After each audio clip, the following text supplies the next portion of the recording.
அனைவருக்கும் வணக்கம்.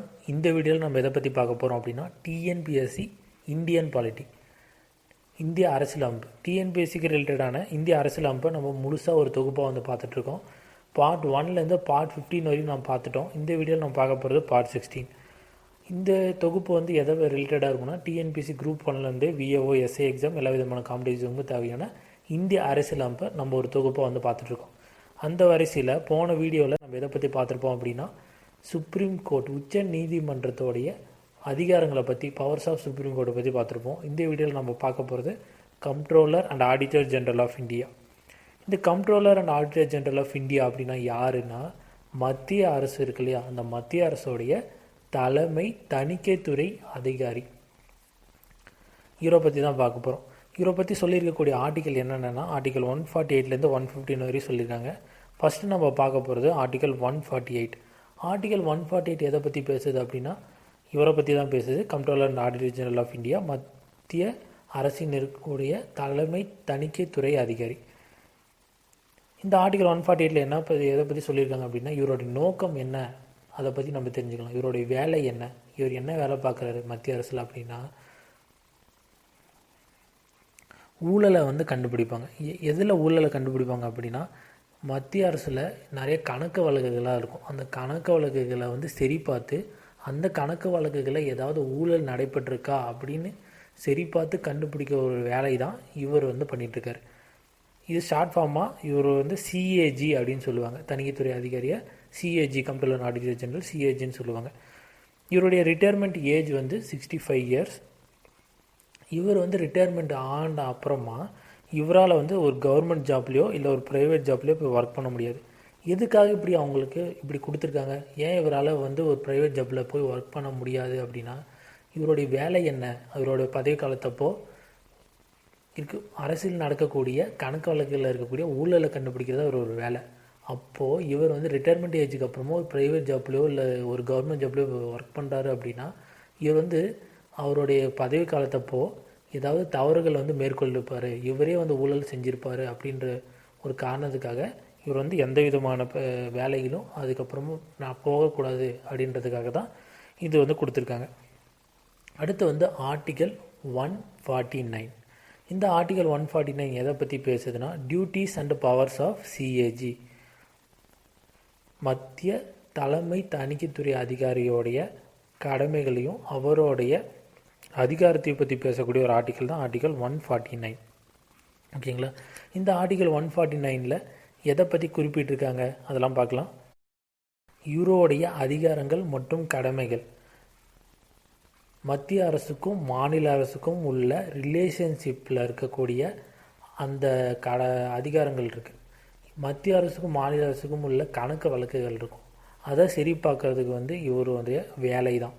அது மட்டும் இல்லாமல் இதுலேயே 1971 ஒரு ஆக்ட் கொண்டு வந்தாங்க. பார்லிமெண்ட் என்ஆக்டட் த சிஏஜிஸ் ஆக்ட் அப்படின்னு ஒரு ஆக்ட் கொண்டு வந்தாங்க. என்ன ஆக்ட் ஏற்றப்பட்டது அப்படின்னா பார்லிமெண்ட்டில் சிஏஜிக்காக, அதாவது மத்திய தணிக்கைத்துறை அதிகாரிக்காக ஒரு ஆக்ட் போடப்பட்டது. எப்போது 1971. இது பிற்காலத்தில் 1976 இது அமெண்ட்மெண்ட்டாக பாஸ் ஆச்சு. இந்த அமெண்ட்மெண்ட்டில் என்ன குறிப்பிட்டிருக்காங்க அப்படின்னா separate account from audit in central government, அதாவது மத்திய அரசிடமிருந்து இருக்கக்கூடிய அக்கௌண்ட்டும் அதில் இருக்கக்கூடிய தணிக்கையும் தனிமைப்படுத்தணும் அப்படின்னு சொல்லிட்டு 1976 குறிப்பிட்டிருக்காங்க. அடுத்து நம்ம பார்க்க போகிறது duties and functions of CAG. இவருடைய டியூட்டிஸையும் இவருடைய ஃபங்க்ஷன்ஸையும் நம்ம முழுமையாக பார்க்க போகிறோம். ஃபஸ்ட்டு டியூட்டிஸ் அண்ட் ஃபங்க்ஷன்ஸ், இவருடைய கடமைகள் என்ன, இவருடைய வேலைகள் என்ன அப்படின்னு பார்க்க போகிறோம். இந்த மத்திய தலைமைத்துறை அதிகாரினா யாருன்னு பார்த்தோம். ஊழலை கண்டுபிடிப்பார். மத்திய அரசில் இருக்கக்கூடிய கணக்கு வழக்குகளை சரி பார்த்து அதில் என்ன ஊழல் நடந்திருக்கான்னு கண்டுபிடிப்பார் அப்படின்னு முன்னே சொல்லியிருப்பேன். அப்போது இவருடைய டியூட்டிஸ், இவருடைய கடமைகள் என்னவாக இருக்கும் அப்படின்னு நீங்களே கெஸ் பண்ணியிருப்பீங்க. அதை சொல்ல நீங்கள் பார்த்துக்கோங்க. இவர் என்ன பண்ணுவார் அப்படின்னா மத்திய மற்றும் மாநில அரசுக்கு இடையே உள்ள ஒருங்கிணைந்த நிதியை பயன்படுத்தி இவர் ஆடிட் பண்ணுவார். ஆடிட்னா என்ன, தணிக்கை பண்ணுவார். அந்த தணிக்கை பண்ணக்கூடிய ஒரு கடமை இவருக்கு இருக்குது. அதே போல் இவர் வந்து அவசர கால நிதியை பயன்படுத்தி அதில் இருக்கக்கூடிய தணிக்கையுடைய செலவினங்களை வந்து கணக்கு பார்ப்பார். இந்த அவசர கால நிதியில் இருக்கக்கூடிய செலவினங்களை எப்படி கணக்கு பார்ப்பார் அப்படின்னா, இந்தியா அரசில் இருக்கக்கூடிய மக்களுடைய அக்கௌண்ட்டில் பப்ளிக் அக்கௌண்ட்டில் இருக்கும், அந்த பப்ளிக் அக்கௌண்ட்டில் இருக்கக்கூடிய கணக்குகளையும் இவர் வந்து சரி பார்க்குவார். அடுத்து வேறு என்ன பண்ணுவார், ஆடிட்ஸ் ஆல் ட்ரேடிங், எல்லா விதமான trading, manufacturing, profit and loss accounts, balance sheet and subsidiary accounts kept by central and state government. மத்திய மற்றும் மாநில அரசுக்கு இடையே இருக்கக்கூடிய அனைத்து விதமான ட்ரேடிங், அனைத்து விதமான வணிகம், அனைத்து விதமான உற்பத்தி, லாபம் மற்றும் நஷ்ட கணக்கினங்கள். ஓகேங்களா. அடுத்து பேலன்ஸ் ஷீட், இருப்பு நிலை, அதுக்கப்புறம் சப்சிடரி அக்கௌண்ட்ஸ், துணை கணக்குகள். இதெல்லாம் எதுக்கு இடையே இருக்கக்கூடியது, மத்திய மற்றும் மாநில அரசுக்கு இடையே இருக்கக்கூடிய வணிகத்தையும் உற்பத்தியும், அப்புறம் வந்து ப்ராஃபிட் அண்ட் லாஸ், லாபம் மற்றும் நஷ்ட கணக்குகளையும் பேலன்ஸ் ஷீட், பேலன்ஸ் ஷீட்னா இருப்பு நிலை, அது மட்டும் இல்லாமல் சப்சிடரி அக்கௌண்ட்ஸ், துணை கணக்குகளையும் இவர் வந்து சரி பார்ப்பார். வேறு என்ன பார்ப்பார் அப்படின்னா, audits receipt and expenditure of central and each state.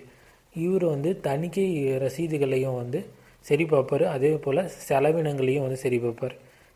எந்த தணிக்கை ரசீதுகளை சரி பார்ப்பார் அப்படின்னா, இதுவும் மத்திய மற்றும் மாநில அரசுக்கு இடையே இருக்கக்கூடிய தணிக்கை ரசீதுகள் மற்றும் அவங்களுக்கு இடையே இருக்கக்கூடிய கணக்கினங்கள், செலவு கணக்கினங்களை வந்து இவர் வந்து சரி பார்ப்பார்.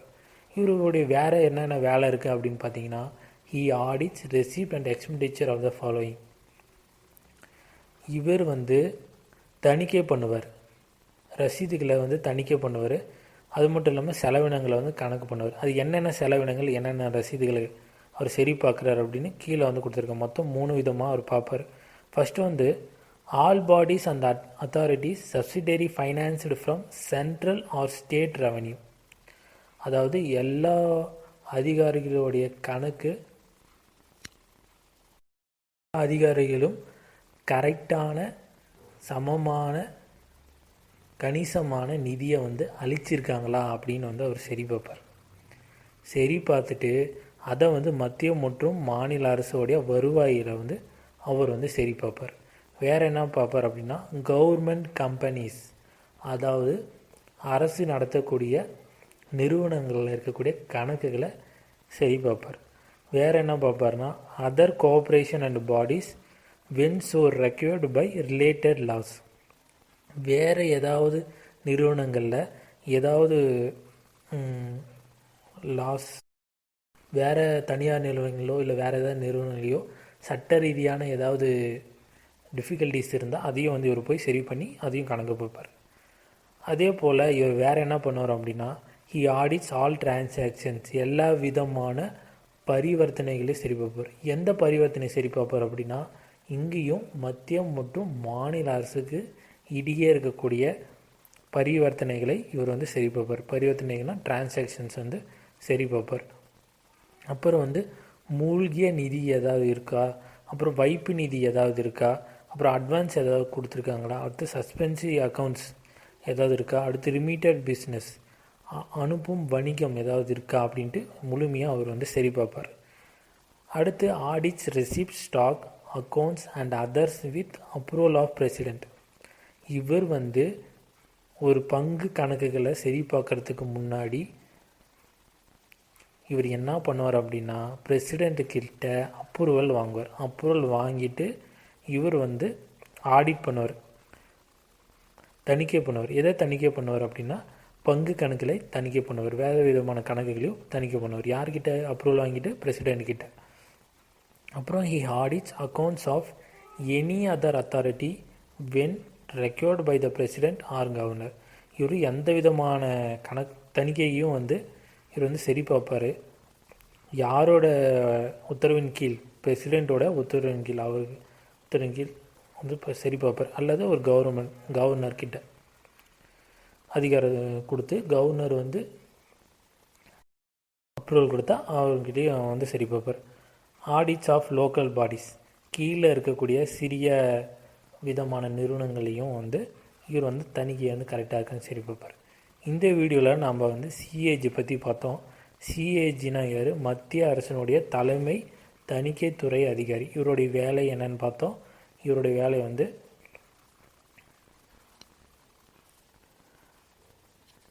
கணக்கு வழக்குகளை சரி பார்த்து அதில் ஏதாவது ஊழல் நடந்திருக்கா அப்படின்னு கண்டுபிடிக்கிறது இவரோட வேலைன்னு பார்த்தோம். இதில் இவரோட ஆர்டிகல் 140லேருந்து 158 வரையும் இருக்குது. இதில் நாம் இன்றைக்கி பார்த்தது ஆர்டிகல் 148 பார்த்தோம். இதில் அவரை பற்றி முழுமையாக பார்த்தோம். ஆர்டிகல் 149 பார்த்தோம். அதில் அவரோட டியூட்டிஸ் என்ன, அவருடைய பவர்ஸ் என்னன்னு பார்த்தோம். அதே போல் அவரோட முழுமையான டியூட்டிஸ் அண்ட் ஃபங்க்ஷன்ஸ் என்னென்ன இருந்தது, அவருடைய கடமைகள் மற்றும் அவருடைய வேலைகள் என்னென்ன இருந்தது அப்படின்னு பார்த்தோம். இதே போல் அடுத்து வரக்கூடிய வீடியோவில் ஸ்டேட் எக்ஸிக்யூட்டிவ் பற்றி பார்க்க போகிறோம். அது ஆர்டிகல் 152லேருந்து 237 வரையும். ஸ்டேட் எக்ஸிக்யூட்டிவில் governor, minister, advocate general, legislative council and assembly, high court இதெல்லாமே இருக்கும். அது அடுத்து வரக்கூடிய வீடியோவில் பார்க்கலாம். இது போல் பயனுள்ள வீடியோக்களை நீங்கள் பெற எங்களுடன் இணைந்திருங்கள். நன்றி, வணக்கம்.